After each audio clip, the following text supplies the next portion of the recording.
Ngasisu mahausagunna Sanalebag Story Collection na mayamgidamakta nungairaba wari ama puduna lakjare. Wari asigi mamingna machabu nungsiba ngamdaba mapa. Wari asibu ibirakpana nanausana wangkem. Hauzik mayamgi mafamda wari asi kudol tamzari. Mayam punna taminarasi. Khungang amada jinglembi kaubi nupi ama leirami. Mahak aduki matik masak phazai yamna chamzai wasu tapna aduma ngangjai adubu mahaki mapabung ahenba mahak yu thaktuna yamna ngausinarami mahaki machabu nungsiba ngamlamde magi nupibu su otpirami nupa pokte haiduna jinglembi amadi magi mama leima mapuroiba mapabungi mion minai khangduna yamna wana khanglami ahenbana oi nawa logde Ahen baina kanam to mawalodi thakning laga thakning rutu ko ni noi na thok kelege nabe nasjan pappo dabe nang kelege ahen bayu ngauraga magi nupi da ngang duna laklami mathaw aduda chinglem bina mama da yinglaga hairi ima Ikoi pabung se amuk ngang dana lai ima da amuk purani ima ikoi ani karai dana machakrasira ibema phakat kanu se kari su tawre nang sak to thidok luro da pabung su puna sana ba hoi ima asi haire dana chinglembi imung da sankhirami kari no moita so na to birak liba sibo ayok sida amuk ngawraga hanjilak lisibo Oi, nupa pok tu bicara dabe, nang inna thau lai je, ngalah kalau tang de, naja nupi kana dabe tu kai je ma pok podagi mungsi mutlaba kari wangang lo, nasa nupi sina taraga nungai gadro, isa nupa sibu, ay napok ning laga pok ba hekta ya bro, isa nupi asisu isa ni, nupi ni hena. Mama mapagi awaba khangibani taning dine nupiga nupaga manaba yabro ai di chan papa me chan pa na chan bije ai gi sanate chalo karai no thangro chalo yum sidane leyan biro no masukshi yengning de moita so na san pi se tagani haibane mi Yari to okay doge, chak sana ba tawar sila. Som da singlembi mapana ngangli bado loina tarami. Chak thige tawramba ado thibang ngamda kaptuna lerami. Pabong, ay sinagi na sana tabro. Karigi pabong na ibanong sibitri ba no? Ay sibukan ano pabong. Jinglembi mapungning nong sina kaptuna lerami. Tanja ado da mama sanglagtuna. Masana kapli badu ubada adum khangli isa tombia kaidore karigi kapli bano leima sangsin dana hangli jinglem bina ima aise na khoi gina jana tabro pabung na aise kaino ima isa tombi nang se igi isani ne kana ki sunati nang de khoi gi isani adum na wakhal pikana na pa na ngang babu Yung auraga ngang bani. Tanja adada mapasang laglami. Sakhum sida kapna nang leirim ni ne. Yeng din nasak singdo. Ay chakti. Chak sarsi haraga. Chak su tiram daba. Aduga wansin nar kapna dada. Hauji pabu sak ti daba. Adu de. Asi haraga henba japu iyana da makhong na kauk hairami. Aduna taropadada jinglembi amadi leima khangpre khangna handoi aduga leimana mapuroibada kari na to beri basibo chak hijang si loi nai dole cheng si pau chara ni gi phadra bane aduga na tawi si kaino nang si boy khoi no si bangam jbro nawa na puroibada nang ma haina haiba na asi hairaga ahenba magi nupi da phurami Matau ada cinglembi mapabu khamdok lami. Pabo, ꯐꯨꯕꯤꯒꯅꯨꯁꯦ ꯏꯃꯥ ꯐꯨꯒꯅꯨ ꯄꯥꯕꯨꯡ ꯆꯠꯅꯗꯕꯦ ꯅꯪ ꯍꯟꯗꯣ ꯆꯥꯒꯅꯣ ꯐꯨꯋꯣ ꯐꯨꯋꯣ ꯅꯥꯀꯟ ꯄꯦꯟꯅꯕ ꯐꯨꯋꯣ ꯍꯥꯠꯀꯦ ꯍꯥꯏꯔꯕꯁꯨ ꯏꯃꯥ ꯏꯆꯥꯁꯦ ꯍꯥꯠꯂꯣ ꯅꯇꯣꯝꯇꯅ ꯅꯤꯡꯇꯝꯅ ꯍꯤꯡꯍꯧꯔꯣ ꯈꯥꯡꯕꯗ ꯋꯥꯔꯦ ꯑꯁꯨꯝꯅ ꯅꯪꯒꯤ ꯃꯤꯑꯣꯠ ꯃꯤꯅꯩꯗ ꯏꯃꯥ ꯏꯆꯥꯁꯦ ꯈꯥꯡꯕ ꯋꯥꯔꯦ 시즈그러네 에이는 하다가 에이브 이라고 한게 알아 나짜 누빠 뽑도 비츠누다베 나짜 누비 눅시대 쏘나 눅시대 너이 하이시네 ꯑꯍꯦꯟꯕ ꯑꯁꯤ ꯍꯥꯏꯔꯒ ꯃꯄꯥꯟꯗ ꯊꯣꯛꯈꯤꯔꯝꯃꯤ ꯏꯃꯥ ꯁꯤꯇꯣ ꯌꯥꯔꯤꯁꯦ ꯄꯨꯝꯅꯃꯛꯁꯦ ꯑꯩꯅ ꯅꯨꯄꯥ ꯑꯣꯏꯔꯝꯗꯕꯒꯤꯅꯦ ꯏꯃꯥ ꯑꯩꯁꯦ ꯏꯃꯨꯡꯒꯤ ꯅꯨꯡꯉꯥꯏꯕ ꯄꯨꯝꯅꯃꯛ ꯃꯥꯡꯍꯜꯂꯦ ꯀꯔꯤꯒꯨꯝꯕ ꯑꯩꯅ ꯅꯆꯥꯅꯨꯄꯥ ꯑꯣꯏꯔꯝꯂꯕꯗꯤ ꯄꯥꯕꯨꯡꯁꯨ ꯉꯥꯎꯁꯤꯟꯅꯔꯝꯃꯣꯏ ꯏꯃꯥꯕꯨꯁꯨ ꯄꯥꯕꯨꯡꯅ ꯂꯨꯅ ꯇꯧꯕꯤꯔꯝꯒꯅꯤꯀꯣ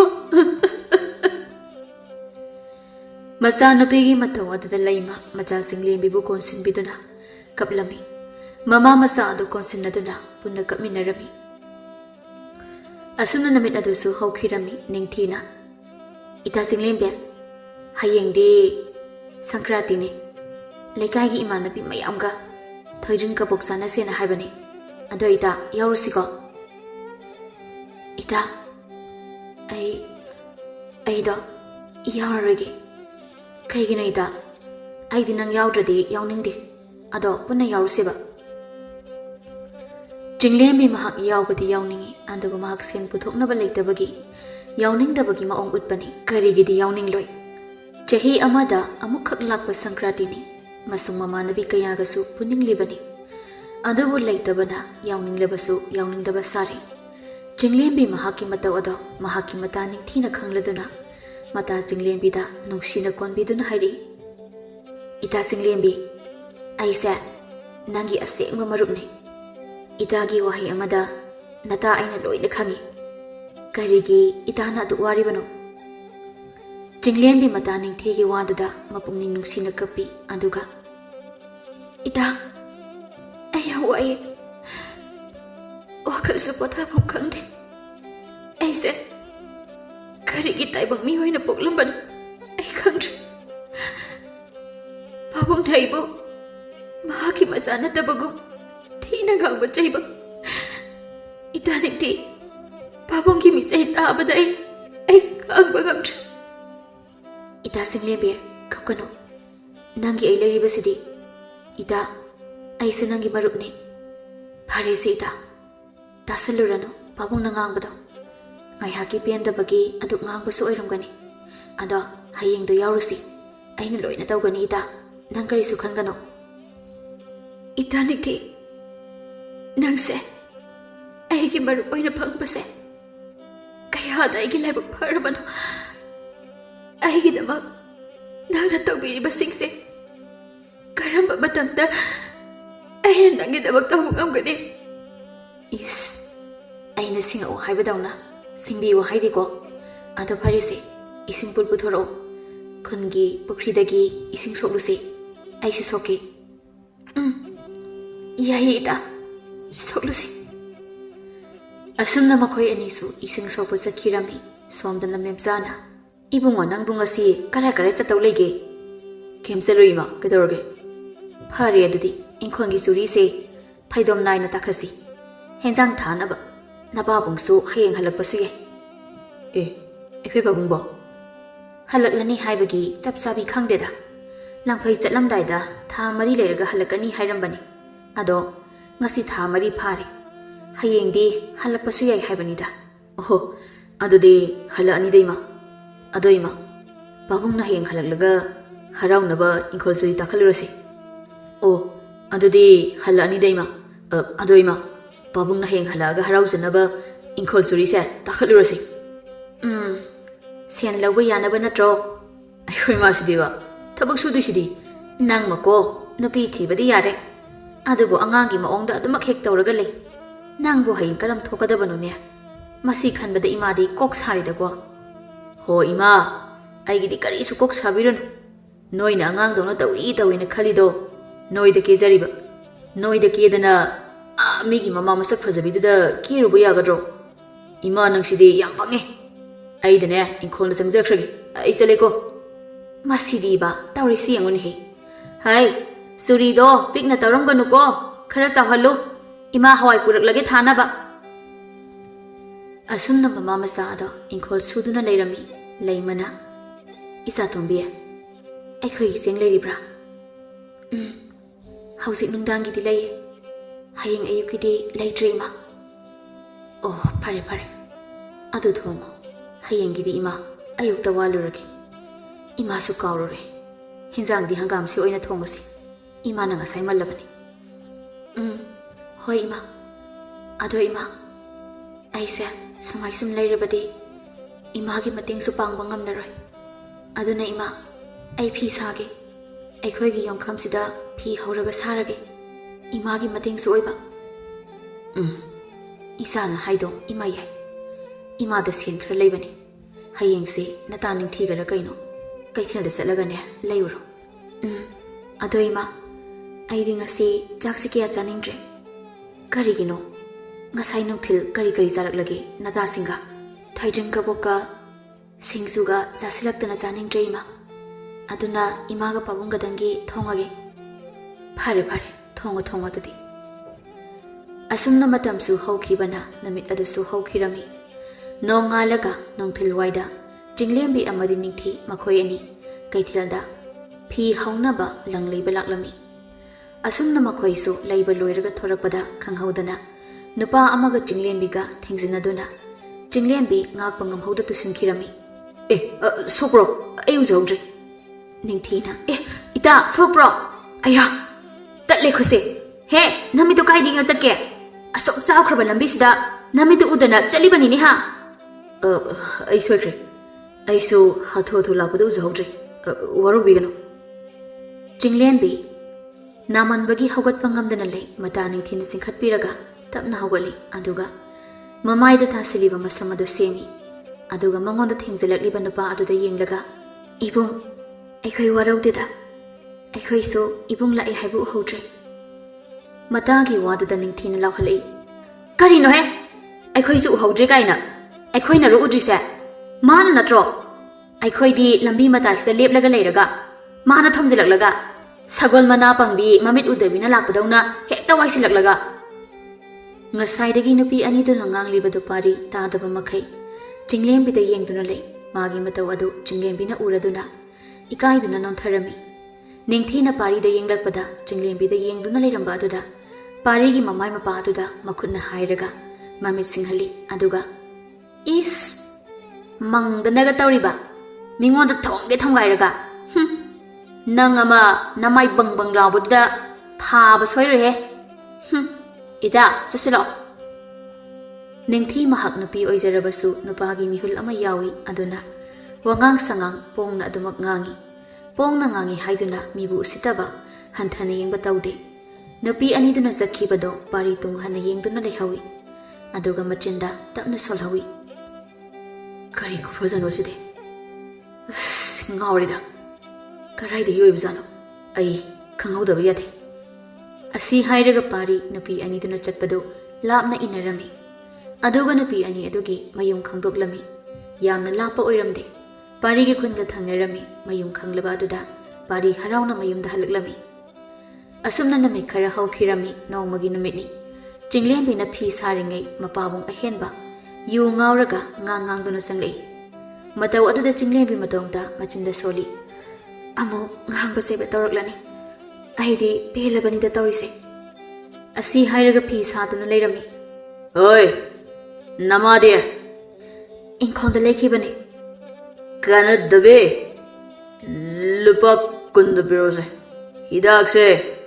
Ipan Pandi. Karina Pabo. Aduk Ngaurabaduda. Amuk Takta Vitori Badubo. Kong Pawada, Jumna Tangbangam than Halagaga. Jackson when a top hero. Oi, Nang name on the work became totally gay. Hey, the Pirona. Oi, Nang say, Nagi, Johnny, Hine, Kaluya, Yadine.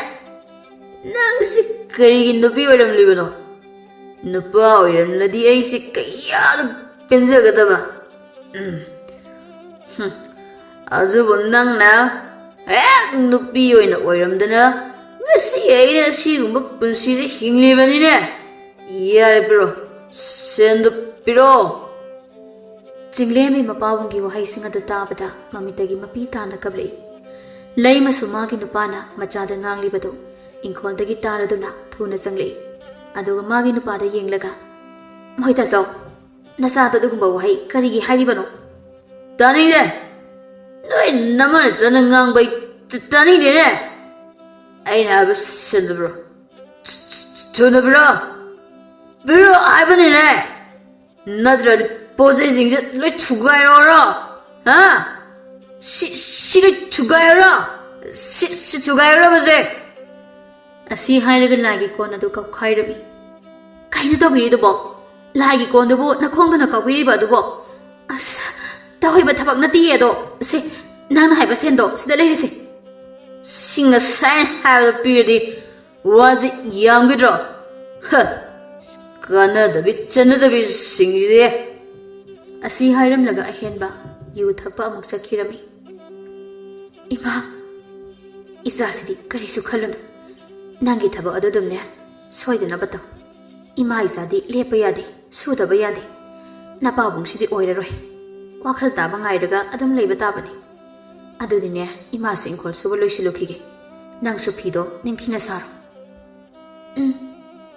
ꯍꯣꯏ ꯏꯃꯥ ꯑꯁꯨꯝꯅ ꯅꯨꯃꯤꯠ ꯑꯗꯨꯁꯨ ꯍꯧꯈꯤꯔꯝꯃꯤ ꯅꯣꯡꯃ ꯄꯥꯔꯤ ꯆꯤꯡꯂꯦꯝꯕꯤ ꯍꯣꯏꯒꯤ ꯂꯩꯀꯥꯏ ꯑꯗꯨꯗ ꯃꯃꯥꯟꯅꯕ ꯑꯃꯒ ꯂꯥꯛꯂꯝꯃꯤ ꯑꯗꯨꯒ ꯎ ꯑꯃꯒꯤ ꯃꯈꯣꯡꯗ ꯐꯝꯂꯒ ꯆꯤꯡꯂꯦꯝꯕꯤ ꯊꯣꯔꯛꯄ ꯉꯥꯏꯗꯨꯅ ꯐꯝꯂꯒ ꯂꯩꯔꯝꯃꯤ ꯂꯩꯁꯦꯝꯕꯅ ꯏꯇꯥꯎ ꯅꯪꯒꯤꯁꯤꯕꯨ ꯂꯩꯀꯥꯏꯁꯤ ꯆꯨꯝꯗꯤ ꯆꯨꯝꯃꯤꯀꯣ ꯆꯨꯝꯃꯤ ꯃꯤꯗꯣ ꯆꯨꯝꯃꯤꯗꯤ ꯍꯥꯏ ꯉꯁꯥꯏꯗꯒꯤ ꯉꯥꯏꯔꯤꯁꯤꯗꯤ ꯁꯨꯡꯊꯣꯛ ꯊꯣꯔꯛꯇꯦ ꯂꯩꯁꯥꯕꯤ ꯑꯝꯇ ꯃꯧ ꯉꯥꯛꯇ ꯍꯅꯨꯕꯤꯒ ꯃꯣꯏ ꯑꯣꯏꯅ ꯊꯣꯔꯛ ꯂꯩꯔꯦ ꯑꯩꯈꯣꯏꯅ ꯉꯥꯏꯔꯤꯕ ꯂꯩꯁꯥꯕꯤꯗꯤ ꯑꯃꯠꯇ ꯊꯣꯔꯛꯇꯦ ꯃꯣꯏ ꯂꯩꯀꯥꯏꯁꯤꯕꯨ ꯂꯩꯁꯥꯕꯤꯒ ꯑꯝꯇ ꯂꯩꯇꯖꯥꯠꯂꯣ ꯑꯝꯇ ꯊꯣꯔꯛꯇꯦ ꯍꯥꯏꯕ ꯑꯁ ꯏꯇꯥꯎ ꯅꯪꯒꯤ ꯀꯔꯝꯇ ꯍꯧꯔꯛꯑꯕ ꯉꯁꯤꯗꯤꯅꯦ ꯉꯥꯏꯍꯥꯛ ꯉꯥꯏꯈꯤꯁꯦꯕ ꯊꯣꯛꯂꯛꯄꯗꯤ ꯁꯣꯏꯗꯅ ꯊꯣꯔꯛꯀꯅꯤ ꯅꯨꯃꯤꯗꯥꯡ ꯋꯥꯏꯔꯝꯒꯤ ꯏꯁꯤꯡ ꯁꯣꯛꯄ ꯊꯣꯔꯛꯄꯁꯨ ꯌꯥꯏ ꯑꯗꯨꯗ ꯍꯦꯛꯇ ꯍꯥꯏꯔꯗꯕꯅꯤ ꯑꯗꯨꯗꯤ ꯃꯃꯥꯟꯅꯕꯤ ꯑꯝꯇꯪꯒ ꯌꯧꯔꯛꯑꯗꯤ ꯅꯨꯡꯉꯥꯏꯅꯤꯗ ꯑꯩꯁꯨ ꯅꯨꯡꯁꯤ ꯍꯦꯛꯇ ꯍꯥꯏꯒꯦ ꯃꯇꯥꯎꯒꯤ ꯋꯥꯗꯨꯗ ꯄꯥꯔꯤ ꯂꯩꯁꯦꯝꯕꯗ ꯃꯃꯤꯠ ꯑꯗꯨ ꯄꯩꯅ ꯌꯦꯡꯂꯝꯃꯤ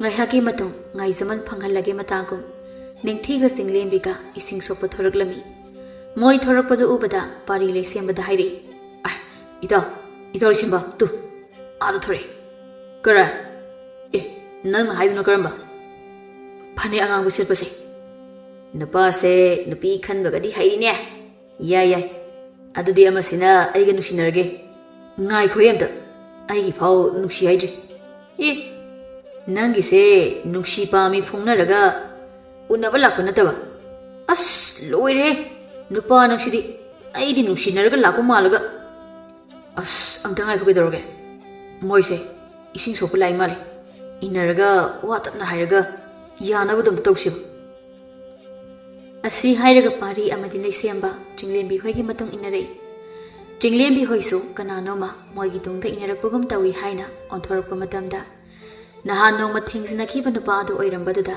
ꯅꯤꯡꯊꯤꯅ ꯅꯍꯥꯟꯒꯤ ꯏꯇꯥ ꯆꯤꯡꯂꯦꯝꯕꯤꯕꯨ ꯁꯣꯛꯍꯟꯈꯤꯕ ꯅꯨꯄꯥꯗꯨ ꯅꯠꯇ꯭ꯔꯣ ꯄꯥꯔꯤ ꯋꯥꯇꯥꯗꯨꯗ ꯅꯣꯛꯐꯦꯠ ꯇꯧꯔꯛꯏ ꯑꯗꯨꯒ ꯃꯥꯅꯦ ꯍꯥꯏꯇꯥꯏ ꯑꯗꯨꯒꯤ ꯅꯨꯃꯤꯠꯇꯣ ꯇꯁꯦꯡꯅ ꯑꯩ ꯁꯣꯏꯈꯤꯕꯅꯤ ꯑꯩꯁꯨ ꯅꯨꯃꯤꯠꯇꯣ ꯏꯃꯥ ꯃꯁꯥ ꯉꯝꯗꯕꯒꯤ ꯍꯤꯗꯥꯛ ꯂꯩꯕ ꯂꯥꯛꯄꯅꯤ ꯈꯔꯁꯨ ꯊꯨꯈ꯭ꯔꯦ ꯑꯗꯨꯗ ꯎꯖꯍꯧꯗꯕꯅꯤ ꯃꯗꯨꯒꯤꯗꯃꯛ ꯑꯃꯨꯛ ꯍꯟꯅ ꯉꯥꯛꯄꯤꯌꯨ ꯍꯥꯏꯖꯔꯤ ꯑꯣ ꯑꯗꯨꯒꯤ ꯑꯣꯏꯔꯦꯀꯣ ꯌꯥꯔꯦ ꯀꯩꯁꯨ ꯈꯟꯗꯦꯗ ꯍꯧꯖꯤꯛꯄꯨꯗꯤ ꯑꯗꯣ ꯅꯣꯏꯁꯦ ꯈꯨꯜꯁꯤꯒꯤ ꯃꯤꯁꯨ ꯃꯥꯟꯗꯦ ꯀꯥꯏꯗꯒꯤ ꯑꯣꯏꯔꯕꯅꯣ ꯑꯩꯈꯣꯏꯁꯦ ꯊꯪꯅꯕ ꯈꯨꯜꯁꯤꯗꯒꯤꯅꯤ ꯑꯗ ꯁ꯭ꯋꯥꯏꯗ ꯁꯨꯝ ꯀꯣꯏꯔꯛꯄꯅꯤ ꯇꯍꯥꯟ ꯆꯥꯕ ꯍꯥꯏꯒꯗ꯭ꯔꯥ ꯏꯆꯜꯍꯣꯏꯒꯤ ꯂꯩꯀꯥꯏ ꯑꯣꯏꯔꯝꯃꯤ ꯏꯆꯜꯍꯣꯏꯕꯨ ꯏꯁꯤꯡ ꯁꯣꯛꯎꯒꯦ ꯍꯥꯏꯔꯣ ꯃꯥꯅꯦ ꯏꯁꯤꯡ ꯁꯣꯛꯎꯒꯦ ꯑꯗꯨꯗꯤ ꯄꯨꯟꯅ ꯁꯣꯛꯃꯤꯟꯅꯔꯨꯔꯁꯦ ꯁꯛꯈꯪ ꯃꯥꯏꯈꯪꯅꯕ ꯑꯣꯏꯅ ꯌꯥꯕ ꯅꯠꯇ꯭ꯔꯣ ꯌꯥꯏꯌꯦ ꯑꯁꯤ ꯍꯥꯏꯔꯒ ꯄꯥꯔꯤ ꯍꯣꯏꯁꯨ ꯏꯁꯤꯡ ꯁꯣꯛꯄꯗꯨ ꯌꯥꯎꯔꯝꯃꯤ ꯅꯨꯃꯤꯠ ꯑꯗꯨꯗ ꯄꯥꯔꯤꯅ ꯆꯤꯡꯂꯦꯝꯕꯤꯗ ꯃꯍꯥꯛꯄꯨ ꯅꯨꯡꯁꯤ ꯍꯥꯏꯅ ꯍꯥꯏꯔꯝꯃꯤ ꯆꯤꯡꯂꯦꯝꯕꯤ ꯄꯥꯔꯤꯒꯤ ꯃꯑꯣꯡ ꯑꯗꯨꯗ ꯅꯨꯡꯁꯤꯕ ꯑꯗꯨ ꯌꯥꯔꯝꯃꯤ ꯅꯤꯡꯊꯤꯁꯨ ꯄꯥꯔꯤꯅ ꯍꯥꯏꯖꯕꯗꯒꯤ ꯂꯩꯁꯦꯝꯕꯒ ꯈꯪꯅꯍꯜꯂꯝꯃꯤ꯫ ꯑꯁꯨꯝꯅ ꯅꯨꯃꯤꯠ ꯑꯗꯨꯗꯒꯤ ꯃꯈꯣꯏ ꯅꯨꯡꯁꯤꯅꯔꯝꯃꯤ꯫ ꯄꯥꯔꯤꯁꯨ ꯂꯩꯁꯦꯝꯕꯒ ꯅꯨꯡꯇꯤꯒꯤ ꯆꯤꯡꯂꯦꯝꯕꯤ ꯍꯣꯏꯒꯤ ꯈꯨꯟꯗ ꯂꯥꯛꯇꯨꯅ ꯃꯈꯣꯏꯕꯨ ꯎꯅꯔꯝꯃꯤ꯫ ꯅꯣꯡꯃ ꯂꯩꯀꯥꯏꯒꯤ ꯅꯨꯄꯤ ꯑꯃ ꯆꯤꯡꯂꯦꯝꯕꯤ ꯍꯣꯏꯗ ꯂꯥꯛꯂꯝꯃꯤ꯫ ꯆꯤꯡꯂꯦꯝꯕꯤꯒꯤ ꯐꯤ ꯑꯗꯨ ꯂꯩꯕ ꯉꯥꯟꯕꯤꯅ "ꯏꯅꯦ ꯂꯩꯃ, ꯌꯨꯝꯁꯤꯕꯨ ꯀꯅꯥꯝ ꯂꯩꯇ꯭ꯔꯣ ꯇꯧꯔꯤꯁꯤꯕꯣ? ꯆꯤꯡꯂꯦꯝꯕꯤ, ꯇꯥꯔꯦ, ꯀꯅꯥ ꯑꯣꯏꯔꯕꯅꯣ? ꯏꯅꯝꯃ, ꯐꯤ ꯂꯧꯕ ꯂꯥꯛꯑꯕ꯭ꯔꯣ? ꯑꯩꯁꯨ ꯐꯤꯁꯦ ꯂꯧꯅꯤꯡꯕꯅꯅꯦ, ꯅꯪꯅ ꯉꯔꯥꯡ ꯏꯅꯝꯃ ꯍꯌꯦꯡ ꯐꯤ ꯀꯛꯂꯅꯤ ꯍꯥꯏꯔꯝꯕꯗꯨꯗ ꯂꯩꯕ ꯌꯥꯗꯗꯅ ꯍꯦꯛꯇ ꯂꯥꯛꯑꯕꯅꯤ." "ꯑꯁ, ꯏꯅꯝꯃꯁꯤꯅ ꯍꯦꯛ ꯉꯥꯡꯕꯁꯤꯃ ꯑꯩꯁꯨ ꯏꯅꯝꯃ ꯂꯥꯛꯑꯒ ꯑꯣꯏꯅ ꯀꯛꯑꯒꯦꯅ ꯊꯝꯃꯕꯅꯤ꯫ ꯑꯗꯨꯗꯤ ꯀꯛꯑꯒꯦ ꯏꯅꯝꯃ." "ꯍꯣꯏ ꯀꯛꯑꯁꯤ." ꯑꯁꯨꯝꯅ ꯆꯤꯡꯂꯦꯝꯕꯤ ꯐꯤ ꯑꯗꯨ ꯀꯛꯂꯝꯃꯤ꯫ ꯂꯣꯏꯔꯗꯨꯅ ꯐꯤ ꯑꯗꯨ ꯊꯨꯞꯃꯤꯟꯅꯔꯝꯃꯤ꯫ ꯉꯥꯟꯕꯤꯅ "ꯆꯤꯡꯂꯦꯝꯕꯤ, ꯐꯤꯁꯤꯒꯤ ꯁꯦꯜꯗꯤ ꯀꯌꯥꯅꯣ?" "ꯏꯅꯝꯃ, ꯐꯤꯁꯦ ꯇꯥꯡꯁꯨ ꯇꯥꯡꯉꯤ, ꯂꯪꯁꯨ ꯇꯥꯡꯈꯠꯂꯤ, ꯑꯗꯨꯅ ꯂꯨꯄꯥ 200ꯗꯤ ꯄꯤꯕꯤꯔꯝꯃꯣ." "ꯍꯣꯏꯗ, ꯄꯤꯊꯣꯛꯂꯒ ꯂꯣꯏꯔꯦꯗꯅ. ꯐꯤꯅ ꯑꯁꯨꯛ ꯐꯖꯔꯤꯁꯤꯕꯣ, ꯇꯥꯡꯖꯔꯕꯁꯨ ꯁꯦꯜ ꯄꯤꯕꯗ ꯄꯥꯝꯃꯨꯗꯦ. ꯅꯪꯅ ꯁꯥꯕ ꯐꯤ ꯐꯅꯦꯛꯁꯤꯅ ꯍꯦꯟꯅ ꯐꯖꯩ. ꯑꯇꯩ ꯑꯇꯣꯞꯄꯗꯒꯤ ꯂꯩꯕꯁꯤꯅꯅꯦ, ꯐꯤꯁꯨ ꯐꯖꯗꯦ, ꯐꯅꯦꯛꯁꯨ ꯏꯄꯥ ꯄꯥꯔꯒ ꯁꯦꯠꯄ ꯅꯨꯡꯉꯥꯏꯇꯦ. ꯁꯦ, ꯁꯦꯟꯗꯣ ꯁꯤꯗ ꯂꯩꯔꯁꯦ. ꯑꯗꯨꯗꯤ ꯏꯅꯝꯃꯁꯨ ꯆꯠꯂꯒꯦꯀꯣ." "ꯍꯣꯏ ꯏꯅꯝꯃ, ꯑꯩꯁꯨ ꯁꯨꯝ ꯂꯩꯍꯧꯔꯒꯦ." ꯂꯩꯍꯧꯔꯣ." ꯑꯁꯨꯝꯅ ꯉꯥꯟꯕꯤꯁꯨ ꯆꯠꯈꯤꯔꯝꯃꯤ꯫ ꯃꯈꯣꯏꯅ ꯁꯦꯜ ꯄꯤꯅꯕꯗꯣ ꯃꯄꯥꯅ ꯃꯌꯨꯝ ꯆꯪꯂꯛꯄꯗ ꯎꯍꯧꯔꯗꯨꯅ ꯃꯆꯥꯅꯨꯄꯤꯒꯤ ꯃꯅꯥꯛꯇ ꯆꯪꯁꯤꯜꯂꯒ "ꯀꯥꯟꯅꯗꯕꯤ, ꯁꯦꯟꯗꯣ ꯈꯔ ꯄꯤꯔꯛꯑꯣ." "ꯄꯥꯕꯨꯡ, ꯁꯤꯗꯤ ꯃꯔꯨꯞꯀꯤ ꯁꯦꯟꯗꯥꯡ ꯑꯣꯏꯒꯅꯕꯅꯤ. ꯑꯗꯨꯛ ꯌꯥꯝꯅ ꯉꯥꯎꯔꯕꯗꯨꯗ ꯑꯃꯨꯛ ꯊꯛꯂꯕꯗꯤ ꯅꯁꯥꯗꯨ ꯌꯥꯔꯣꯏ ꯄꯥꯕꯨꯡ." "ꯀꯥꯟꯅꯗꯕꯤ, ꯅꯪꯒꯤ ꯅꯊꯧ ꯀꯔꯤ ꯂꯩꯒꯦ? ꯑꯩꯅ ꯄꯤꯔꯛꯑꯣ ꯍꯥꯏꯗꯤ ꯀꯣꯛ ꯄꯤꯔꯛꯑꯣꯅ. ꯑꯩꯅ ꯂꯣꯏꯅꯃꯛ ꯂꯧꯗ꯭ꯔꯤꯉꯩ ꯈꯔ ꯄꯤꯔꯛꯑꯣ ꯍꯥꯏꯕꯅꯦ." ꯆꯤꯡꯂꯦꯝꯕꯤ ꯃꯄꯥꯒꯤ ꯃꯇꯧ ꯑꯗꯨꯗ ꯀꯤꯔꯗꯨꯅ ꯁꯦꯟ ꯑꯗꯨ ꯈꯔ ꯄꯤꯔꯛꯏ꯫ ꯑꯗꯨꯝꯅ ꯄꯤꯔꯛꯂꯕ ꯑꯗꯨꯗ ꯑꯍꯦꯟꯕ ꯍꯔꯥꯎꯅ ꯑꯃꯨꯛ ꯊꯣꯛꯈꯤꯔꯝꯃꯤ꯫ ꯆꯤꯡꯂꯦꯝꯕꯤ ꯀꯞꯇꯨꯅ ꯃꯄꯥꯕꯨ ꯋꯥꯔꯧꯕꯒꯤ ꯃꯤꯠꯌꯦꯡꯗ ꯌꯦꯡꯗꯨꯅ ꯃꯆꯤꯟꯗ ꯇꯞꯅ ꯁꯣꯜꯍꯧꯏ꯫ "ꯄꯥꯕꯨꯡ, ꯅꯪꯁꯦ ꯑꯩꯕꯨ ꯄꯣꯛꯄ ꯏꯄꯥꯅꯤꯀꯣ. ꯅꯁꯥꯕꯨ ꯄꯥꯕꯨꯡꯅ ꯑꯗꯨꯛ ꯅꯨꯡꯁꯤꯕ ꯉꯝꯗ꯭ꯔꯤꯕ ꯀꯩꯒꯤꯅꯣ? ꯑꯩꯁꯤꯕꯨ ꯏꯄꯥꯒꯤ ꯃꯤꯅꯨꯡꯁꯤ ꯍꯥꯏꯕꯗꯨ ꯐꯪꯂꯔꯣꯏꯗ꯭ꯔꯣ?" ꯆꯤꯡꯂꯦꯝꯕꯤ ꯃꯄꯨꯛꯅꯤꯡ ꯅꯨꯡꯁꯤꯅ ꯀꯞꯇꯨꯅ ꯂꯩꯔꯝꯃꯤ꯫ ꯇꯥꯟꯖꯥ ꯑꯗꯨꯗ ꯃꯇꯥ ꯅꯤꯡꯊꯤ ꯑꯗꯨ ꯇꯦꯡꯀꯣꯠ ꯑꯃꯗ ꯍꯤꯟꯖꯥꯡ ꯍꯥꯞꯂꯒ ꯄꯨꯔꯛꯂꯝꯃꯤ꯫ ꯃꯥꯅ ꯆꯪꯂꯛꯄꯗ ꯆꯤꯡꯂꯦꯝꯕꯤꯅ ꯀꯞꯂꯝꯕꯗꯨ ꯎꯕꯗ ꯆꯪꯁꯤꯜꯂꯒ ꯍꯥꯏꯔꯛꯏ, "ꯏꯇꯥ ꯆꯤꯡꯂꯦꯝꯕꯤ, ꯀꯩꯗꯧꯔꯒꯦ ꯀꯞꯄꯒ ꯂꯩꯔꯝꯃꯤꯁꯤꯅ?" "ꯏꯇꯥ, ꯑꯩ..." ꯆꯤꯡꯂꯦꯝꯕꯤ ꯋꯥ ꯉꯥꯡꯕ ꯉꯝꯗ ꯀꯞꯇꯨꯅ ꯂꯩ꯫ ꯃꯇꯥꯒꯤ ꯃꯇꯧ ꯑꯗꯨꯗ ꯅꯤꯡꯊꯤ ꯊꯦꯝꯗꯨꯅ ꯇꯞꯅ ꯐꯝꯊꯍꯜꯂꯝꯃꯤ꯫ "ꯀꯞꯄꯗꯨ ꯇꯣꯛꯑꯣꯁꯦ. ꯀꯔꯤꯒꯤꯅꯣꯕ? ꯄꯥꯕꯨꯡꯅ ꯀꯔꯤ ꯑꯃꯨꯛ ꯍꯥꯏꯔꯝꯃꯤꯅꯣ? ꯍꯥꯏꯔꯛꯑꯣꯁꯦ." ꯆꯤꯡꯂꯦꯝꯕꯤ ꯇꯞꯅ ꯀꯞꯄꯗꯨ ꯂꯦꯞꯂꯒ "ꯏꯅꯝꯃ ꯉꯥꯟꯕꯤꯗꯣ ꯉꯁꯤ ꯃꯥꯒꯤ ꯐꯤꯗꯨ ꯂꯧꯈ꯭ꯔꯦ. ꯑꯗꯨꯒꯤ ꯁꯦꯟꯗꯣ ꯃꯔꯨꯞꯀꯤ ꯁꯦꯟ ꯄꯤꯒꯦꯅ ꯇꯧꯕꯅꯤ. ꯑꯗꯨꯒ ꯄꯥꯕꯨꯡꯅ ꯑꯩꯕꯨ ꯆꯩꯗꯨꯅ ꯁꯦꯟꯗꯣ ꯈꯔ ꯂꯧꯈ꯭ꯔꯦ. ꯁꯦꯟꯁꯦ ꯃꯔꯨꯞꯀꯤꯗꯤ ꯀꯣꯟꯅꯔꯦ. ꯅꯨꯃꯤꯗꯥꯡꯒꯤ ꯆꯦꯡꯁꯨ ꯂꯩꯇꯦ. ꯆꯦꯡ ꯋꯥꯠꯅꯕ ꯍꯥꯏꯗꯨꯅ ꯇꯧꯕꯅꯤ. ꯑꯗꯣ ꯄꯥꯕꯨꯡꯅ ꯂꯧꯈ꯭ꯔꯕꯅꯤꯅ ꯆꯦꯡ ꯋꯥꯠꯅꯕ ꯁꯦꯟ ꯂꯩꯇ꯭ꯔꯦ." "ꯌꯥꯔꯦꯁꯦ ꯇꯣꯛꯑꯣ. ꯂꯧꯈ꯭ꯔꯗꯤ ꯂꯧꯈ꯭ꯔꯦ. ꯁꯦ, ꯀꯩꯝ ꯈꯜꯂꯨꯔꯅꯨ. ꯑꯩꯅꯅꯦ ꯑꯩꯈꯣꯏꯗꯒꯤ ꯅꯪꯅ ꯋꯥꯟꯗꯧꯔꯤꯕ ꯆꯦꯡꯗꯣ ꯄꯤꯔꯒ ꯂꯣꯏꯔꯦ. ꯑꯗꯨꯒꯤꯕꯨ ꯏꯇꯥꯅ ꯋꯥꯔꯤꯕ ꯀꯩꯒꯤꯅꯣ? ꯑꯁꯤꯒꯤꯕꯨ ꯀꯞꯄꯤ. ꯑꯗꯣ ꯐꯔꯦꯁꯦ, ꯅꯣꯏꯒꯤ ꯆꯥꯛ ꯂꯩꯕ꯭ꯔꯣ?" "ꯏꯃꯥꯒꯤ ꯆꯥꯛ ꯁꯔꯨꯛ ꯂꯩꯌꯦ. ꯏꯃꯥꯗꯣ ꯀꯩꯊꯦꯜ ꯆꯠꯈꯤꯕꯗꯣ ꯍꯜꯂꯛꯇ꯭ꯔꯦ ꯆꯥꯛ ꯆꯥꯕ." "ꯑꯗꯨꯗꯤ ꯌꯥꯔꯔꯣꯏ. ꯑꯩꯈꯣꯏꯗ ꯑꯣꯏꯅ ꯆꯥꯔꯁꯦ ꯑꯗꯨꯗꯤ." "ꯑꯗꯨꯝ ꯌꯥꯅꯤꯌꯦ. ꯏꯃꯥꯅ ꯁꯨꯃꯥꯏꯅ ꯍꯜꯂꯛꯇ꯭ꯔꯗꯤ ꯍꯣꯇꯦꯜꯗ ꯆꯥꯕꯅꯤ. ꯑꯗꯨꯝ ꯆꯥꯔꯁꯤ. ꯑꯗꯣ ꯍꯦꯟꯖꯥꯡꯗꯤ ꯂꯩꯇ꯭ꯔꯦ. ꯄꯥꯕꯨꯡꯅ ꯂꯣꯏꯅ ꯆꯥꯈ꯭ꯔꯦ. ꯏꯃꯥꯒꯤ ꯁꯔꯨꯛꯁꯨ." "ꯍꯣ ꯏꯇꯥ ꯏꯕꯦꯝꯃ, ꯑꯩꯅ ꯍꯦꯟꯖꯥꯡ ꯄꯨꯖꯔꯛꯑꯦ. ꯉꯥ ꯊꯣꯡꯕꯅꯤ. ꯅꯪꯒ ꯆꯥꯃꯤꯟꯅꯔꯨꯒꯦꯅ ꯄꯨꯔꯛꯄꯅꯤ. ꯑꯗꯨꯗꯤ ꯆꯥꯔꯨꯔꯁꯤ. ꯂꯣꯏꯔꯒ ꯅꯪꯒꯤ ꯃꯔꯨꯞꯀꯤ ꯁꯦꯟꯗꯨꯁꯨꯅꯦ ꯄꯤꯔꯨꯔꯁꯤ. ꯑꯗꯨꯒ ꯑꯩꯈꯣꯏꯗꯒꯤ ꯆꯦꯡꯁꯨ ꯂꯧꯈ꯭ꯔꯁꯤ." "ꯌꯥꯔꯅꯤꯗ ꯂꯧꯗ꯭ꯔꯁꯨ. ꯏꯃꯥ ꯍꯜꯂꯛꯄꯗ ꯋꯥꯟꯖꯔꯛꯂꯅꯤ. ꯑꯩ ꯅꯪꯉꯣꯟꯗꯒꯤ ꯂꯧꯃꯟꯗꯅ ꯏꯀꯥꯏꯔꯦ. ꯏꯃꯥꯁꯨ ꯏꯀꯥꯏꯔꯦ. ꯂꯧꯔꯨꯔꯅꯣꯅ ꯍꯥꯏꯔꯦ." ꯆꯤꯡꯂꯦꯝꯕꯤꯒꯤ ꯋꯥꯗꯨꯗ ꯅꯤꯡꯊꯤ ꯃꯈꯨꯠꯇꯨꯅ ꯆꯤꯡꯂꯦꯝꯕꯤꯒꯤ ꯃꯀꯣꯛꯇꯨꯗ ꯏꯜꯂꯒ "ꯅꯪꯅꯦ ꯑꯗꯨꯒꯨꯝꯕꯗꯣ ꯇꯧꯔꯛꯀꯅꯣ ꯍꯥꯏꯕꯀꯣ. ꯏ ꯀꯥꯔꯛꯀꯅꯤ ꯅꯌꯨꯝꯗꯒꯤ ꯂꯧꯕ ꯄꯣꯠꯄꯨ ꯏꯀꯥꯏꯗꯤ ꯀꯩꯅꯣ ꯍꯥ ꯂꯥꯛꯑꯣ ꯑꯩ ꯊꯣꯛꯄ ꯇꯧꯒꯦ ꯅꯪ ꯌꯥꯎꯔꯛꯀꯅꯨ ꯆꯥꯛ ꯊꯨꯝ ꯆꯥꯔꯨꯁꯤ ꯂꯥꯛꯑꯣ ꯅꯤꯡꯊꯤ ꯑꯁꯤ ꯍꯥꯏꯔꯒ ꯏꯃꯨꯡꯗ ꯆꯪꯈꯤꯔꯝꯃꯤ ꯃꯥꯒꯤ ꯃꯇꯧ ꯑꯗꯨꯗ ꯃꯄꯨꯛꯅꯤꯡ ꯅꯨꯡꯁꯤꯔꯝꯕ ꯆꯤꯡꯂꯦꯝꯕꯤ ꯃꯣꯃꯣ ꯅꯣꯛꯇꯨꯅ ꯃꯥꯁꯨ ꯏꯃꯨꯡꯗ ꯏꯟꯅꯈꯤꯔꯝꯃꯤ ꯑꯁꯨꯝꯅ ꯃꯇꯝꯁꯨ ꯅꯣꯡꯃ ꯅꯣꯡꯃꯒꯤ ꯇꯞꯅ ꯇꯞꯅ ꯍꯧꯈꯤꯔꯝꯃꯤ ꯂꯩꯃꯅ ꯃꯣꯏꯇꯥꯆꯧ ꯉꯁꯤꯗꯤ ꯋꯥ ꯑꯝꯇ ꯈꯟꯅꯁꯤ ꯉꯁꯤꯗꯤ ꯑꯍꯦꯟꯕ ꯌꯨ ꯊꯛꯇꯅ ꯒ꯭ꯌꯥꯟ ꯇꯥꯅ ꯂꯩꯔꯝꯃꯤ ꯀꯔꯤ ꯋꯥꯅꯣ ꯅꯆꯥꯅꯨꯄꯤꯁꯤꯁꯨ ꯂꯩꯁꯥꯕꯤ ꯐꯥꯔꯦ ꯃꯥꯒ ꯍꯧꯃꯤꯟ ꯀꯥꯃꯤꯟꯅꯔꯛꯄꯗꯤ ꯌꯨꯝ ꯀꯩ ꯄꯥꯟꯕ ꯐꯥꯎ ꯌꯥꯎꯔꯦ ꯑꯗꯨꯅ ꯇꯝꯕ ꯉꯝꯗꯦ ꯃꯔꯨꯞ ꯑꯃ ꯌꯥꯎꯁꯤꯟꯕꯅ ꯐꯔꯣꯏꯗ꯭ꯔꯥ ꯍꯌꯦꯡ ꯀꯔꯥꯏꯗꯒꯤ ꯁꯦꯅ ꯂꯨꯍꯣꯡꯒꯅꯤ ꯌꯥꯎꯔꯒ ꯂꯣꯏꯔꯦ ꯀꯩꯅꯣ ꯑꯗꯨꯕꯨ ꯍꯧꯖꯤꯛ ꯃꯥ ꯂꯨꯍꯣꯡꯕꯒꯤ ꯃꯇꯝ ꯅꯠꯇ꯭ꯔꯤ ꯌꯨꯝ ꯄꯥꯟꯕ ꯌꯥꯈꯤꯔꯣꯏ ꯆꯍꯤ ꯃꯇꯥꯡ ꯃꯇꯝ ꯆꯥꯅ ꯌꯨꯝ ꯄꯥꯟꯒꯗꯕꯅꯤ ꯑꯍꯦꯟꯕ ꯌꯨ ꯉꯥꯎꯗ꯭ꯔꯕꯗꯤ ꯃꯥꯒꯤ ꯅꯨꯄꯤ ꯃꯆꯥꯕꯨ ꯂꯨꯅ ꯑꯗꯨꯃꯛ ꯇꯧꯕꯤ ꯒ꯭ꯌꯥꯟ ꯇꯥꯅ ꯋꯥꯔꯤ ꯁꯥꯕ ꯌꯥꯏ ꯌꯨ ꯉꯥꯎꯔꯕ ꯃꯇꯝꯗ ꯈꯛꯅꯤ ꯃꯥꯅ ꯅꯨꯄꯤ ꯑꯉꯥꯡꯕꯨ ꯊꯤꯅ ꯇꯧꯔꯤꯕ ꯃꯥꯅ ꯃꯆꯥꯅꯨꯄꯤꯕꯨ ꯉꯥꯡꯕꯗꯤ ꯑꯍꯦꯟꯕ ꯃꯆꯥꯅꯨꯄꯥ ꯄꯥꯝꯃꯤ ꯃꯍꯥꯛꯀꯤ ꯈꯣꯡꯒꯨꯟ ꯃꯨꯠꯈ꯭ꯔꯅꯤ ꯈꯟꯕꯅ ꯃꯍꯥꯛꯅ ꯄꯦꯟꯖꯗꯕꯒꯤ ꯍꯥꯏꯖꯕꯅꯤ ꯑꯗꯨꯕꯨ ꯑꯍꯦꯟꯕ ꯌꯨ ꯉꯥꯎꯗ꯭ꯔꯕꯗꯤ ꯃꯍꯥꯛꯀꯤ ꯅꯨꯄꯤ ꯑꯉꯥꯡꯕꯨ ꯂꯨꯅ ꯇꯧꯔꯝꯃꯤ ꯅꯆꯥꯅꯨꯄꯤꯁꯦ ꯍꯧꯖꯤꯛ ꯌꯨꯝ ꯄꯥꯜꯂꯒꯦ ꯍꯥꯏꯕ ꯅꯠꯇꯦꯗ ꯂꯩꯁꯥ ꯃꯄꯨꯡ ꯐꯥꯔꯛꯂꯦ ꯑꯗꯨꯅ ꯍꯥꯟꯅ ꯈꯟꯅꯕꯅꯤ ꯍꯣꯏꯅꯤ ꯍꯣꯏꯅꯤ ꯑꯩꯁꯨ ꯒ꯭ꯌꯥꯟ ꯇꯥꯏ ꯀꯩꯗꯧꯔꯒꯦ ꯃꯔꯨꯞꯇꯣ ꯈꯤꯇꯪ ꯆꯥꯎꯕ ꯑꯣꯏꯅ ꯌꯥꯎꯔꯁꯤ ꯏꯆꯥꯒꯤꯕꯨ ꯀꯔꯤ ꯋꯥꯠꯀꯅꯤ ꯑꯃꯠꯇ ꯋꯥꯠꯇꯅ ꯄꯤꯒꯅꯤ ꯃꯇꯥꯡ ꯆꯥꯅꯗ ꯌꯨꯝ ꯄꯥꯟꯒꯗꯕꯅꯤ ꯂꯩꯃ ꯃꯄꯨꯔꯣꯏꯕꯒꯤ ꯋꯥꯗꯨꯗ ꯃꯣꯃꯣ ꯅꯣꯛꯆꯩ ꯍꯣꯏ ꯃꯣꯏꯇꯥꯆꯧ ꯅꯆꯥꯅꯨꯄꯤꯅꯁꯨ ꯆꯥꯛ ꯂꯣꯏꯈ꯭ꯔꯕꯅꯤ ꯆꯥꯛ ꯏꯁꯤꯡ ꯆꯥꯅꯕ ꯇꯧꯔꯁꯤ ꯆꯪꯕꯤꯔꯛꯑꯣ ꯆꯪꯂꯝꯃꯣ ꯑꯩꯁꯨ ꯂꯥꯛꯑꯒꯦ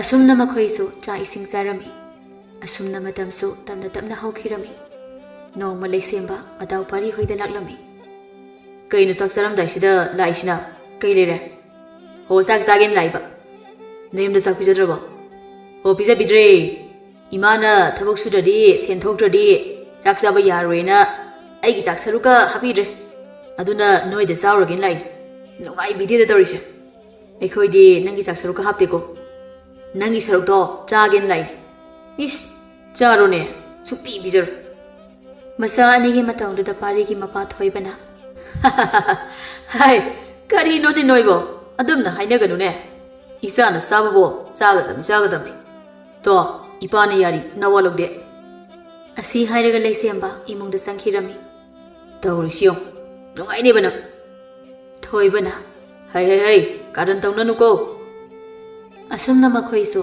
ꯆꯥꯛ ꯏꯁꯤꯡ ꯆꯥꯕ ꯂꯣꯏꯔꯒ ꯄꯥꯔꯤ ꯑꯃꯗꯤ ꯂꯩꯁꯦꯝꯕ ꯃꯈꯣꯏ ꯑꯅꯤ ꯄꯥꯔꯤꯒꯤ ꯀꯥꯗ ꯋꯥꯔꯤ ꯁꯥꯟꯅꯔꯝꯃꯤ ꯂꯩꯁꯦꯝꯕꯅ ꯏꯇꯥꯎ ꯅꯣꯏ ꯑꯩꯈꯣꯏꯁꯦ ꯍꯧꯖꯤꯛ ꯏꯃꯥ ꯄꯥꯕꯨꯡꯅ ꯄꯥꯡꯒꯜ ꯀꯜꯂꯤꯉꯩꯒꯤꯗꯤ ꯃꯣꯏꯅ ꯁꯨꯔꯒ ꯆꯥꯏ ꯍꯌꯦꯡꯋꯥꯏ ꯃꯣꯏꯅ ꯑꯍꯜ ꯍꯥꯏꯗꯨ ꯑꯣꯏꯔꯛꯂꯕꯗꯤ ꯑꯩꯈꯣꯏꯅ ꯑꯃꯨꯛ ꯃꯍꯨꯠ ꯁꯤꯟꯒꯅꯤ ꯌꯨꯝ ꯀꯩꯁꯨ ꯄꯥꯜꯂꯛꯀꯅꯤ ꯅꯣꯡꯃꯗꯤ ꯑꯗꯨꯅ ꯂꯪꯐꯩꯗ ꯆꯠꯂꯒ ꯊꯕꯛ ꯏꯪꯈꯥꯡ ꯁꯨꯔꯨꯁꯤ ꯃꯗꯨꯅ ꯁꯦꯟꯁꯨ ꯄꯥꯏꯒꯅꯤ ꯈꯜꯂꯤ ꯍꯣꯏ ꯅꯪꯒꯤ ꯋꯥꯗꯣ ꯌꯥꯏ ꯑꯩꯁꯨ ꯈꯜꯂꯝꯕꯅꯤ ꯑꯗꯨꯕꯨ ꯀꯅꯥꯒ ꯆꯠꯀꯅꯤ ꯈꯟꯗꯨꯅ ꯂꯩꯔꯝꯕꯅꯤ ꯄꯥꯕꯨꯡꯁꯨ ꯂꯝ ꯂꯥꯞꯅ ꯊꯕꯛ ꯆꯠꯍꯟꯅꯤꯡꯗ꯭ꯔꯦ ꯑꯅꯛꯄꯗ ꯑꯣꯏꯅ ꯁꯨꯖꯔꯁꯅꯨ ꯊꯕꯛ ꯁꯨꯔꯅꯨ ꯍꯥꯏꯕꯗꯤ ꯌꯥꯔꯣꯏ ꯈꯪꯉꯤ ꯑꯗꯨꯗꯤ ꯑꯩ ꯃꯥꯃ ꯃꯦꯔꯥꯗꯣ ꯑꯗꯨꯗ ꯌꯥꯔꯦꯗꯣ ꯍꯥꯏꯔꯒꯦ ꯊꯕꯛꯄꯨ ꯀꯔꯤ ꯊꯕꯛ ꯑꯣꯏꯅꯅꯣ ꯁꯨꯗꯣꯏꯁꯤꯕꯣ ꯅꯤꯡꯊꯧꯒꯤ ꯀꯣꯅꯨꯡꯗ ꯊꯕꯛ ꯇꯧꯒꯗꯕꯅꯤ ꯑꯗꯨꯗꯤ ꯄꯥꯛꯅ ꯍꯜꯂꯛꯄ ꯌꯥꯒꯅꯤ ꯊꯥꯖꯗꯦ ꯌꯨꯝꯗ ꯃꯔꯝ ꯂꯩꯔꯒꯗꯤ ꯅꯤꯡꯊꯧꯗ ꯍꯥꯏꯅꯔꯒ ꯌꯥꯒꯅꯤꯗ ꯃꯔꯝ ꯂꯩꯇ꯭ꯔꯕꯗꯤ ꯀꯔꯤ ꯇꯧꯔꯨꯒꯅꯤ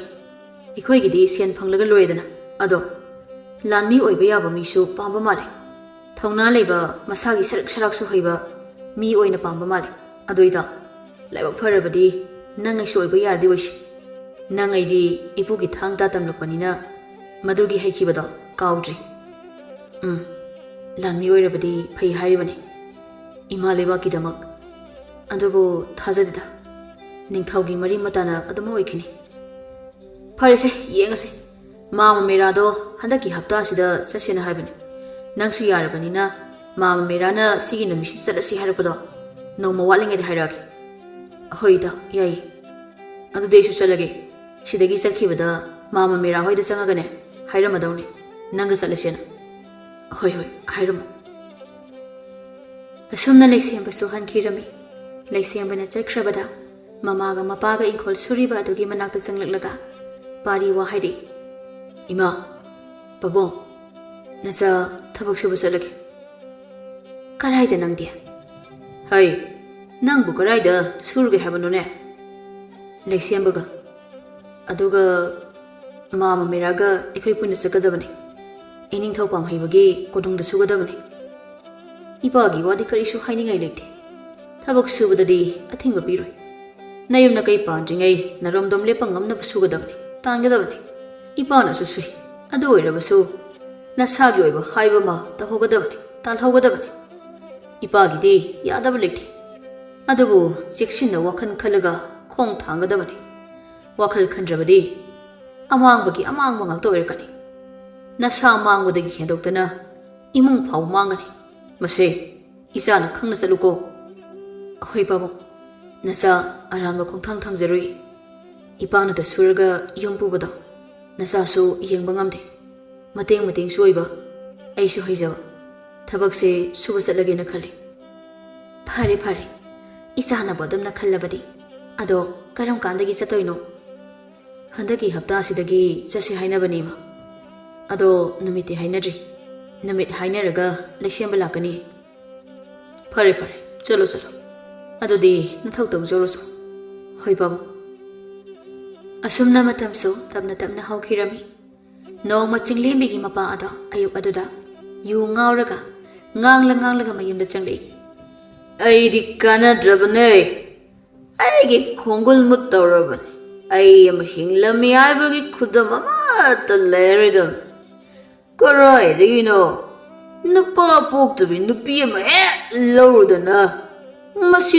ꯊꯣꯛꯂꯤꯕꯅꯤ ꯑꯣꯏ ꯀꯅꯥꯗ ꯅꯋꯥ ꯂꯧꯗꯦ ꯑꯩꯅ ꯀꯤꯕ ꯀꯅꯥꯁꯨ ꯂꯩꯇꯦ ꯑꯍꯦꯟꯕꯅ ꯑꯁꯨꯝꯅ ꯉꯥꯡꯂꯤꯉꯩ ꯌꯨꯝꯊꯪꯅꯕꯒꯤ ꯅꯨꯄꯥ ꯑꯃ ꯊꯣꯔꯛꯂꯒ ꯉꯥꯡꯂꯛꯏ ꯑꯍꯦꯟꯕ ꯅꯪ ꯈꯔ ꯍꯦꯟꯃꯜꯂꯤ ꯌꯨꯝꯊꯪꯅꯕꯒꯤꯁꯨ ꯈꯔ ꯈꯜꯂꯨꯀꯣ ꯅꯌꯨ ꯊꯛꯆꯤꯜꯂꯒ ꯎꯔꯥꯎ ꯊꯔꯥꯎ ꯇꯧꯔꯛꯀꯅꯨ ꯑꯩꯈꯣꯏ ꯇꯥꯅꯤꯡꯗꯦꯅꯦ ꯑꯩꯅ ꯌꯨ ꯊꯛꯄꯁꯦ ꯇꯥ ꯆꯥꯎꯕ ꯍꯣꯏꯗ ꯀꯌꯥꯝ ꯀꯥꯏꯔꯒꯦ ꯇꯥꯅꯤꯡꯗ꯭ꯔꯗꯤ ꯅꯅꯥꯀꯣꯡꯗꯣ ꯃꯦꯟꯁꯤꯟꯕꯤꯌꯣ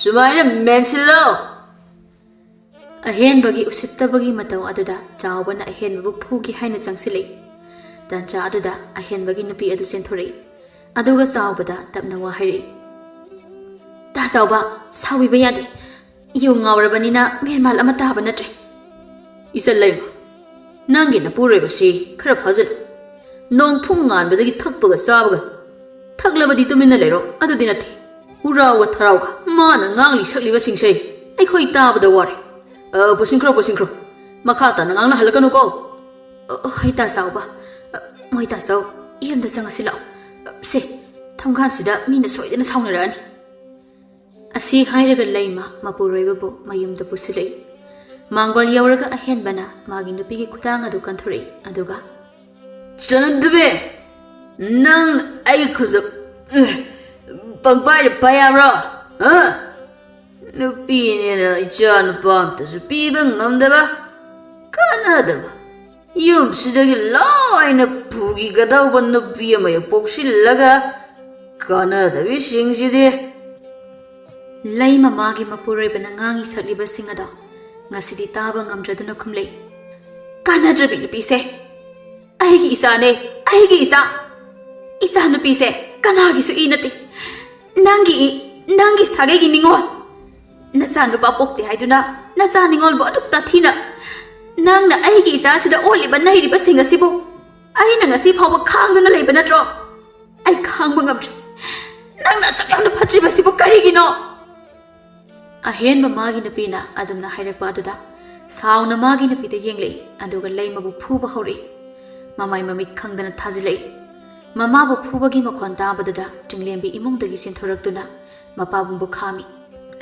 ꯄꯥꯕꯨꯡ ꯏꯃꯥ ꯐꯨꯕꯤꯒꯅꯨ ꯏꯃꯥꯁꯦ ꯁꯤꯕ ꯇꯥꯔꯦ ꯄꯥꯕꯨꯡ ꯐꯨꯋꯣ ꯅꯈꯨꯠ ꯄꯦꯟꯅꯕ ꯐꯨꯋꯣ ꯐꯨꯕꯗ ꯄꯦꯟꯗ꯭ꯔꯕꯁꯨ ꯍꯥꯠꯂꯣ ꯑꯩ ꯍꯤꯡꯅꯤꯡꯗ꯭ꯔꯦ ꯑꯩꯒ ꯅꯆꯥꯅꯨꯄꯤꯒꯁꯦ ꯅꯈꯨꯠꯇꯨꯅ ꯍꯥꯠꯂꯣ ꯏꯃꯥ ꯏꯆꯥꯁꯦ ꯍꯤꯡꯕꯗ ꯋꯥꯔꯦ ꯅꯪꯒꯤ ꯃꯤꯑꯣꯠ ꯃꯤꯅꯩꯗ ꯍꯥꯠꯂꯣ ꯑꯩꯈꯣꯏꯕꯨ ꯍꯥꯠꯂꯣ ꯅꯋꯥ ꯅꯄꯨꯔꯣꯏꯕꯅ ꯉꯥꯡꯕꯗ ꯅꯆꯤꯟ ꯈꯨꯝꯃꯤ ꯀꯩꯒꯤꯅꯣ Oi!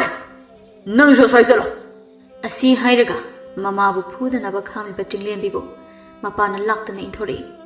Chinglembi ngakpa ngamhauda mangolgi ukhoktienda makuk adu yaisili. Chinglembi maraibak adu soktuna I ado mamaida chintharaklami. Machagi matau aduda leima magi nupana mangonda phuribado anaba khangda ahenba bu laktana inthori. Yo ngawbana ahenba su makhada turami.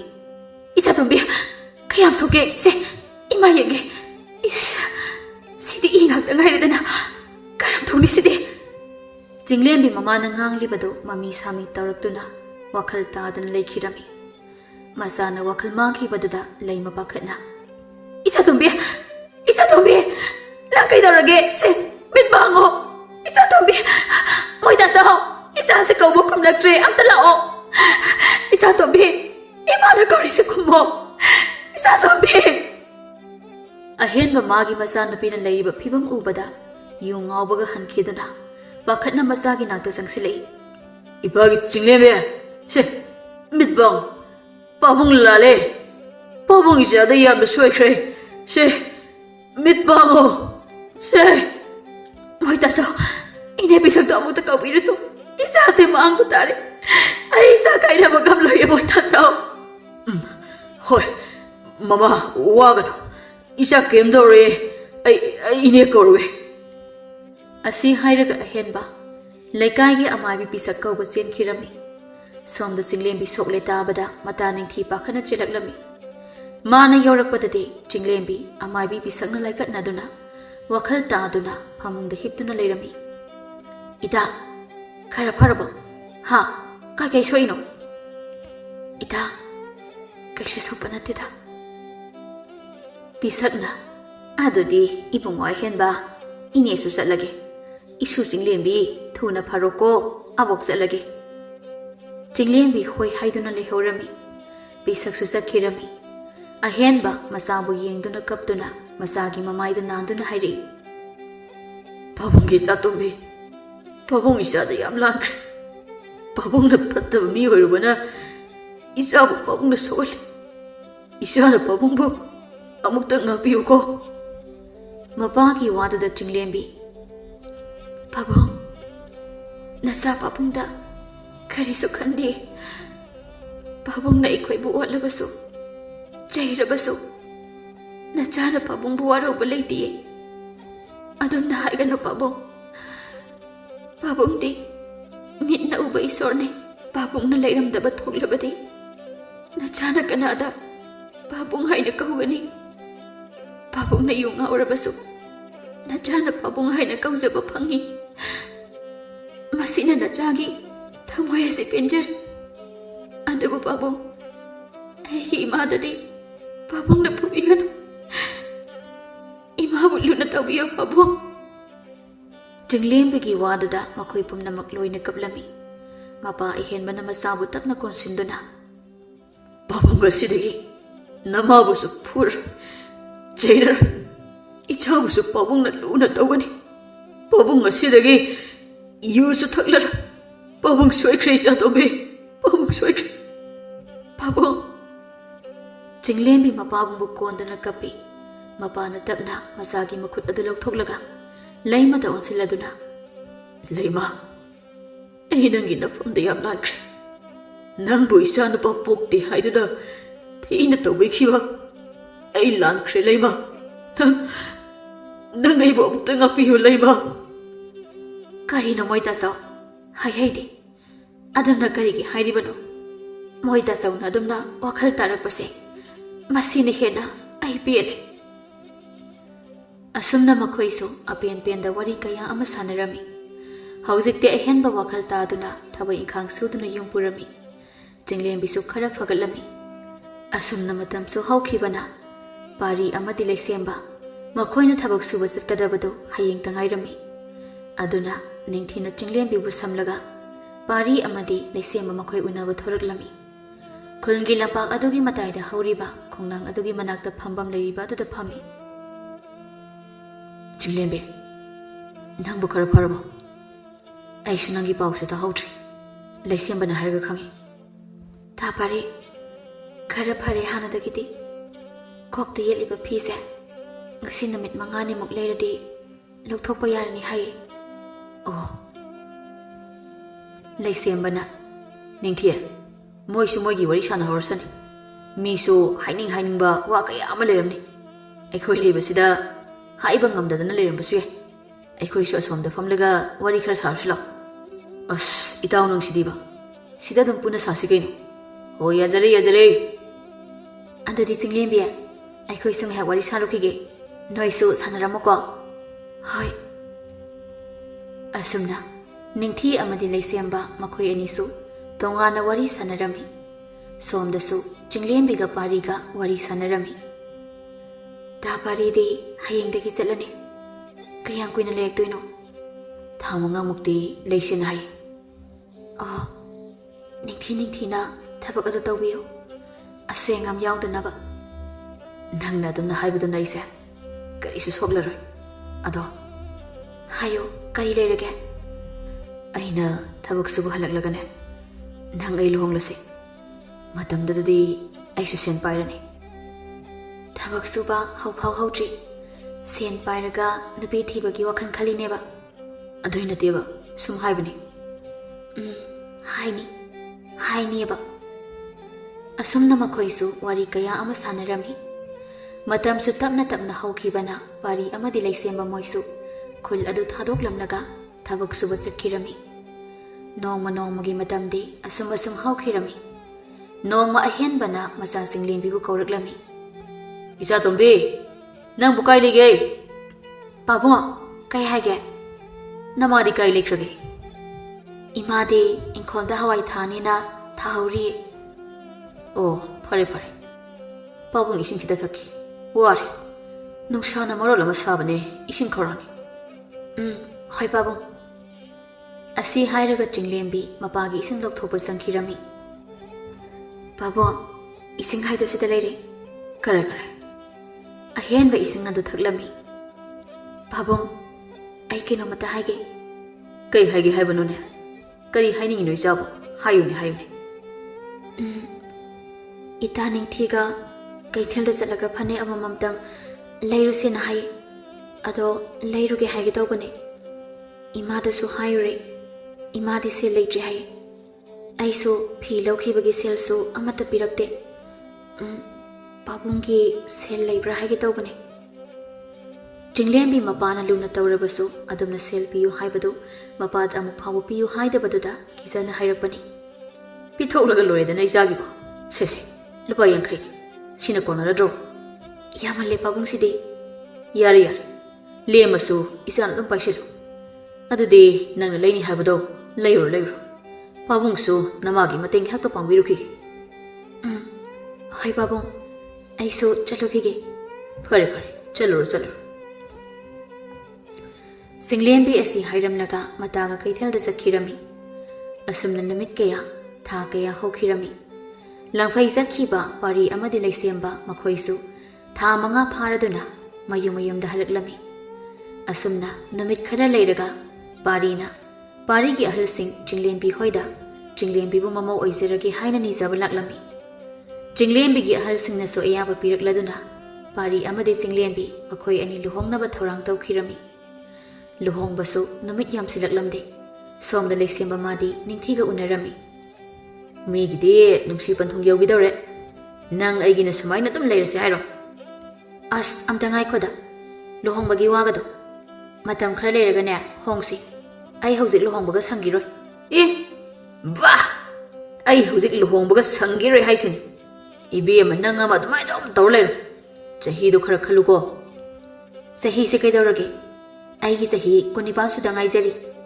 2 ꯋꯥꯠꯂꯤ 30 ꯁꯨꯗꯧꯕ ꯅꯠꯇ꯭ꯔꯣ? ꯃꯗꯨꯃꯛꯅꯤ ꯑꯩꯅ ꯍꯥꯏꯁꯦ. ꯌꯥꯝ ꯋꯥꯠꯂꯤ. ꯌꯥꯔꯣꯏꯀꯣ. ꯌꯥꯔꯣꯏ. ꯑꯩꯒꯤꯁꯨ ꯈꯔ ꯈꯜꯂꯨ. ꯉꯁꯤ ꯌꯨꯝꯗ ꯍꯟꯕ ꯌꯥꯔꯣꯏ. ꯑꯩꯈꯣꯏꯗꯅꯦ ꯄꯨꯟꯅ ꯆꯠꯈ꯭ꯔꯁꯤ. ꯀꯔꯤ? ꯇꯥ ꯂꯩꯁꯦꯝꯕ ꯀꯔꯟ ꯇꯧꯔꯛꯀꯅꯨ. ꯐꯥꯒꯤ ꯃꯇꯥꯡ ꯆꯥꯗꯦ. ꯐꯥꯒꯤ ꯅꯠꯇꯦ ꯑꯩ ꯍꯥꯏꯁꯦ. ꯅꯤꯡꯊꯤ ꯉꯁꯤ ꯏꯕꯥꯅꯤ ꯆꯦꯜꯂꯁꯦꯕ. ꯏꯃꯥꯅ ꯅꯨꯄꯤ ꯄꯨꯁꯜꯂꯣꯅ ꯈꯥꯡꯕ ꯉꯝꯗ꯭ꯔꯦꯕ. ꯑꯩ ꯁꯨꯡꯉꯝ ꯉꯝꯃꯣꯏ ꯍꯥꯏꯕ ꯇꯥ ꯂꯩꯁꯦꯝꯕ. ꯃꯇꯝ ꯈꯔ ꯉꯥꯏꯈꯣ. ꯌꯥꯔꯣꯏ ꯍꯥꯏꯕ. ꯑꯩꯁꯨ ꯃꯇꯝ ꯁꯥꯡꯈ꯭ꯔꯕꯁꯦ ꯉꯁꯤ ꯐꯥꯎ ꯉꯥꯏꯔꯛꯂꯤꯗꯅ. ꯑꯗꯣ ꯉꯁꯤꯗꯤꯅꯦ ꯆꯦꯟꯗꯕ ꯌꯥꯔꯣꯏꯅ. ꯑꯩ ꯉꯝꯃꯣꯏ ꯍꯥꯏꯕ ꯇꯥ ꯂꯩꯁꯦꯝꯕ. 2 ꯋꯥꯠꯂꯤ 30 ꯁꯨꯗꯧꯕ ꯅꯠꯇ꯭ꯔꯣ? 2 ꯋꯥꯠꯂꯤ. 2 ꯋꯥꯠꯂꯤ. 2 ꯉꯝꯗꯕ ꯌꯥꯔꯣꯏ ꯍꯥꯏꯕ ꯂꯩꯁꯦꯝꯕ ꯅꯤꯡꯊꯤꯕ ꯅꯨꯃꯤꯠ ꯑꯗꯨꯗ ꯅꯝꯗꯅ ꯆꯦꯟꯈꯤꯔꯝꯃꯤ ꯑꯁꯨꯝꯅ ꯃꯈꯣꯏꯁꯨ ꯂꯨꯍꯣꯡꯕꯒꯤ ꯃꯇꯝ ꯂꯦꯞꯇꯨꯅ ꯂꯩꯔꯝꯃꯤ ꯑꯁꯨꯝꯅ ꯃꯇꯝꯁꯨ ꯇꯞꯅ ꯇꯞꯅ ꯍꯧꯈꯤꯕꯅ ꯄꯥꯔꯤ ꯑꯃꯗꯤ ꯆꯤꯡꯂꯦꯝꯕꯤ ꯃꯈꯣꯏ ꯑꯅꯤ ꯆꯥꯎꯅ ꯂꯨꯍꯣꯡꯈꯤꯔꯝꯃꯤ ꯁꯣꯝꯗꯁꯨ ꯅꯤꯡꯊꯤ ꯑꯃꯗꯤ ꯂꯩꯁꯦꯝꯕ ꯃꯈꯣꯏ ꯑꯅꯤꯁꯨ ꯑꯍꯜ ꯃꯁꯦꯜ ꯌꯥꯅꯗꯨꯅ ꯂꯨꯍꯣꯡꯈꯤꯔꯝꯃꯤ ꯑꯁꯨꯝꯅ ꯏꯃꯨꯡ ꯑꯅꯤꯃꯛ ꯂꯨꯍꯣꯡ ꯈꯣꯡꯗꯣꯡꯗꯨꯅ ꯃꯆꯥ ꯌꯥꯎꯗꯨꯅ ꯅꯨꯡꯉꯥꯏꯅ ꯍꯔꯥꯎꯅ ꯑꯅꯥ ꯑꯌꯦꯛ ꯌꯥꯎꯗ ꯅꯨꯡꯉꯥꯏꯅ ꯄꯥꯟꯈꯤꯔꯝꯃꯤ